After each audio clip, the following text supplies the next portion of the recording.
nsogbu anyị niile ka anyị ji nwee ike isi na nkasi obi ahụ nyere anyị kasị ndị ọzọ obi n'ime mkpagbu ọbụla dịrị ha.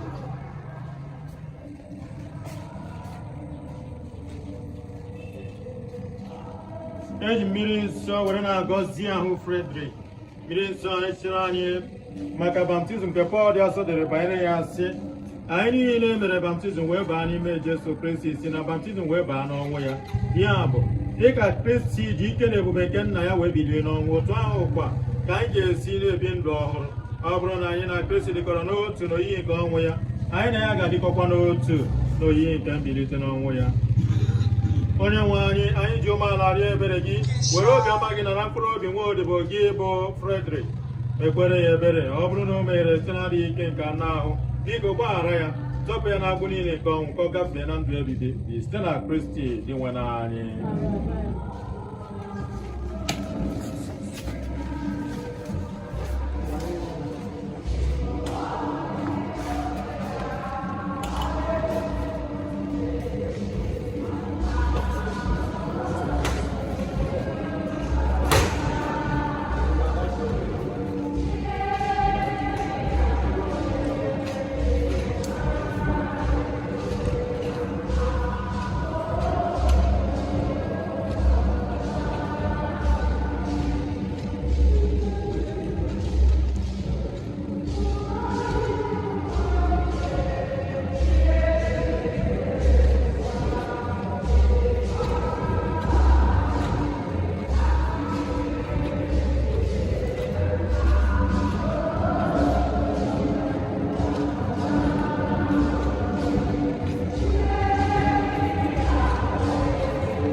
To go to church is a problem because neither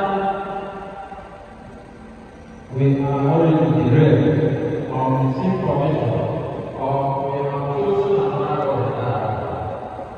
And yet we will because of kind people. How does that go together?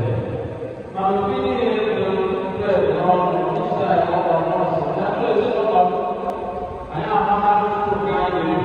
I am not going to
So in the initial time, we chose this item.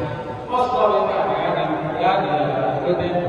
a point, he said, no, I will not belong to this deity again. Now you will do together. How will you get that? Because knowledge grows. And if you want to make it, so all step-by-step journey. Now, we don't know if we want to do mistake because Nanya Machagi Nai Bushiro, I Tabanya Neka ekwensu ma ọ soro ụzọ ekwesịghị ekwesị. But one thing stands out, even in his mistake, ka o mechiri mistake niile, na ọ sịrị na Chukwu dị ndụ ka m ga-efe. O nwere ike na ego mkpebi a niile, na o nwere ihe ụfọdụ ọ ga-ama na gaa n'ihu na Chineke asị n'oge ezue. Fred, ọ na-aga ebe a, mana ọ bụkwa ukwu osisi siri wee bụrụ ukwu osisi ada na ihe na-enye nwere ndụ n'ọnọdụ ka tata na-arụ ya nọ n'ụlọ ụka ebe o nwere agụụ ife Chukwu. Ya bụ onye ọ gbara mbọ ka o nwere ike wee duzie n'oge ahụ Chukwu si n'oge ezugbo. Adọka bụ maka mma ahụ ọjọọ o ji maka ya wee lata Dallas ga-asị ọzọ n'ebe obi ebe a na-agba na Abuja. Ya bụ ihe ahụ abụ ikere arụsị na-enye anyị nsogbu. Ọ bụ ihe anyị na-akwadebe. Anyị na-agba mbọ ka anyị ghọta onwe anyị maka na nsogbu anyị nwere ezinụlọ, nsogbu anyị nwere mkpa, nsogbu anyị nwere obodo ala na-akọ enweghị nghọta. Maka na anyị na-ada n'ebe dị iche iche, anyị na-ada n'ezinụlọ, anyị na-ada n'ụka, anyị na-ada n'obodo. Ụka anyị na-ere n'abalị, ụgbọ mmiri n'obodo n'abalị, ụka anyị n'abalị. Ọ bụ anyị ga-ahụ weta anyị niile apụta n'ebe a. Anyị na-arụ ọrụ n'akwụkwọ nsọ na Daniel ndị na-kụziri anyị maka cheta na-ewere ezi Nebukadneza si n'ụlọ ya onye ọbụla ga-akpọrọ isi ala nye na onye ahụ ga-akwụsị nke onye ọbụla. Mana mmadụ niile a na-asị mba, anyị agaghị akpọrọ isi ala nye n'adịla. Na mgbe ndị ọrụ ndị na-akụziri na ahụhụ ya nọ, ha wee sị na anyị nwere Chukwu ga-azọpụtara anyị n'ọnọdụ. Ọ bụrụ na Chineke azọpụtara anyị, anyị amakwa isi ala nye ndị ahụ. Nebukadneza kwuru na ahụ mana ọ dịghị okwu maka na Chukwu sịrị na ọ bụ ụzọ a ka a ga-esi wee na ha ga-adị ndụ. Na iwu ya na-akpọ ịkpọtụma na Nifaya onye nkọ wee bịa n'olile n'ọkụ. Ọ bụrụ na mmiri aghọọ aịsịrị, ọgbọkọ aghọọ aịsịrị. E nwere ọtụtụ Nebukadneza na ụwa anyị na-ada n'ụka n'obodo. Nke bụ na ndị ụka na ndị na-akọ na-apụta ya n'ọbụ ka a ga-esi, n'ọbụ ka a ga-eje, n'ọbụ ka a ga-eje. O mezie enwe 2 camps or 3 camps. The camp of Shadrach, Meshach, Shadrach, and Abednego, and the camp another sort of Mega is the Nebukadneza.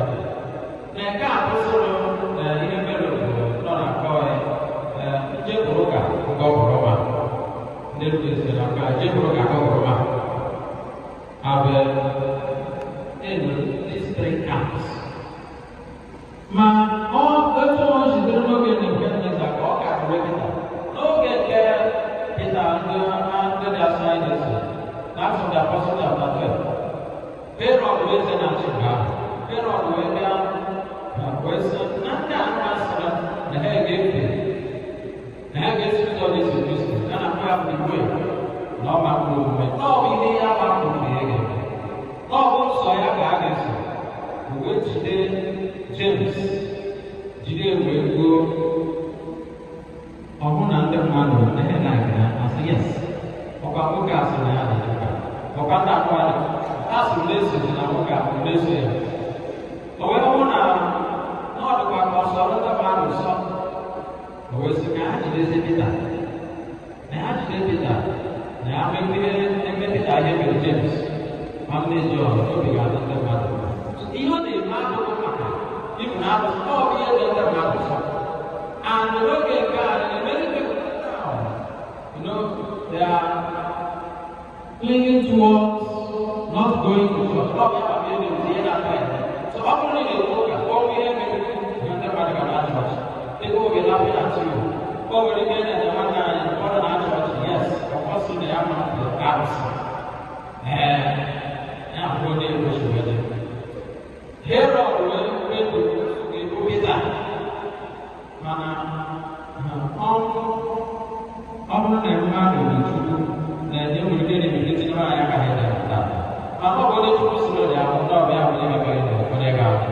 Onye Chukwu sịrị ya dịrị na onye nwanyị megide ya nwanyị dị.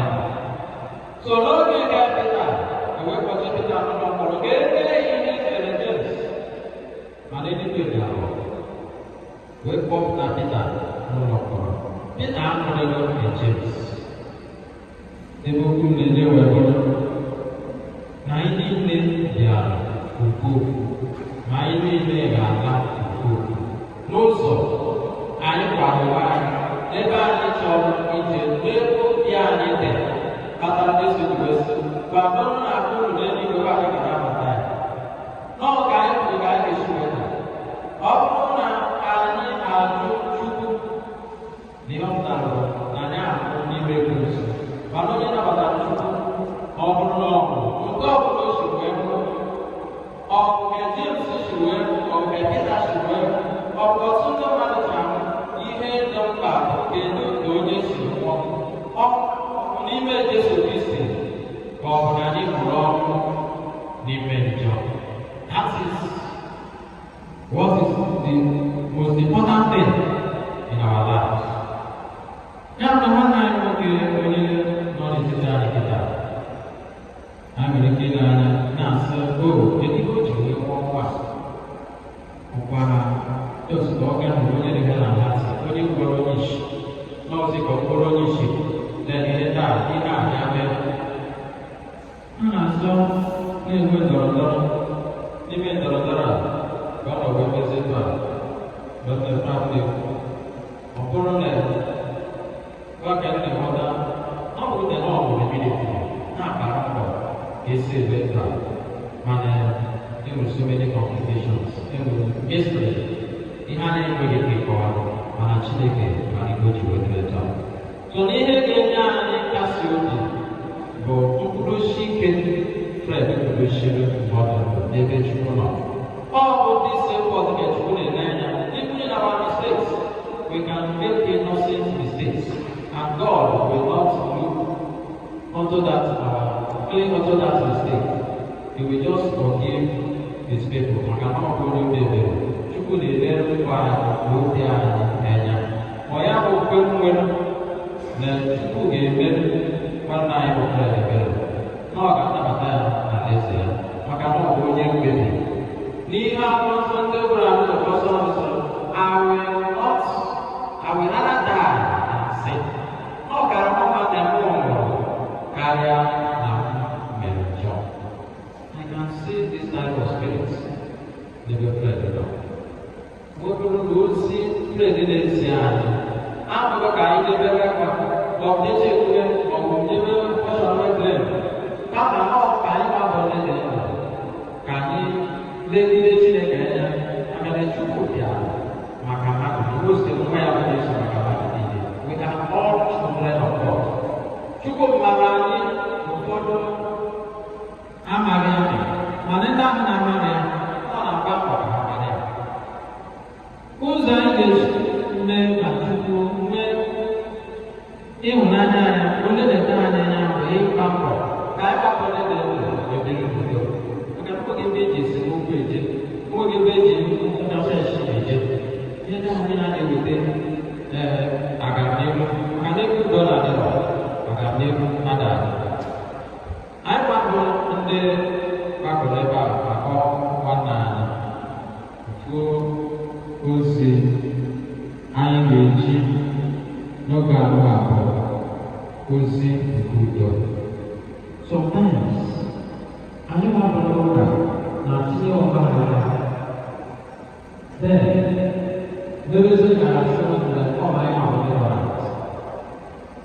Sometimes I have a look at na anyị nọchi ụka ọpụrụkwa ụkwụ anya nọrọ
That's the form most many of you.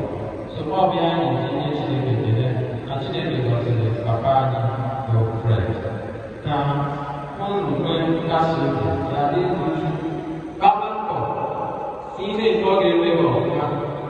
I'm so happy na brother na this na ụmụnna na ihe niile na-edoziri ya. So let us carry that peace ka anyị implementa peace a ka ọ dị everlasting. Ka ọ ga-abụ na ebe ahụ anyị na-eje bụ ebe udo dị. Ụwa abụghị ebe udo, ihe dị n'ụwa erika. Ọ bụ ebe a ka ọ bụ anyị ruo ebe na-asị ka anyị zuziere ike na ndụwa. Mana ọkụkọ dị mma ka anyị bido n'ụwa ahụ gbaziri ya ebe ya bụ udo. Ọ ghara ịbụ oge niile na anyị nọ n'ịkpakọsị esi. Ọ ghara ịbụ oge niile na anyị nọ n'ịkpọsị. Ọ ghara ịbụ oge niile na ihe anyị nọ bụ onye ka ha ga-egbu, onye ka ha ga-emegide. Ụwa anyị ajụrụ na onye a ga-etikwa na ndị agha zụrụ ka anyị gbawe nye aka ọ ghara ide etu a. Maka na ọ na-abawanye more and more. Many people now become happy when somebody dies. Mmadụ bụ adịghị ahụrụ. Then anyị ga-echekwuze oge nke a abụọ na anyị niile igwe niile jekọrọ ọzọ. Anyị na-arọchukwu onye kwuru ihe niile. Onye ọ masịrị ịkpọrọ Fred n'oge a, ọ nabata ya na eze ya. Ihe anyị n'ọbụ n'onwere ebe ọ nọ ebe dị Chukwu ebe ọ na-emeteghị ọfụma ka o nwee ike mere ya ebere. Anyị nwere okwukwe na Chineke amasị ya Fred na mmadụ onye bụ maka na o kwutere ya n'ebe mmadụ ibe ya nọ. Ma ọ sị na onye ọbụla kwutere n'ihu ndị mmadụ, aga m ekwuzi ya n'ihu nna m nọ n'eluigwe. Aga m arịọ ka Chineke nọnyere nwunye ya ka ọ nọnyere ụmụaka ya, ndị ọgọ na ndị enyi na ndị nọkwa n'ụzọ ụzọ pụrụ iche. Ka onye nwanne anyị na Fred ezumike doro na alaeze ya ka mkpụrụ ya na mkpụrụ ya na-enwekọ ndị ala aga. Nye ezumike doro ya nwa.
anyị alakwa iche na Chineke gbarapụrụ ha.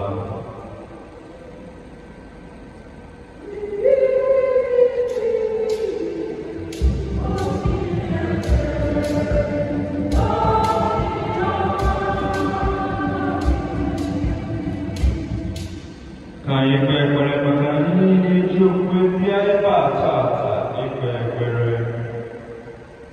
Mee ka anyị niile sonye n'otuto nke Alaeze gị.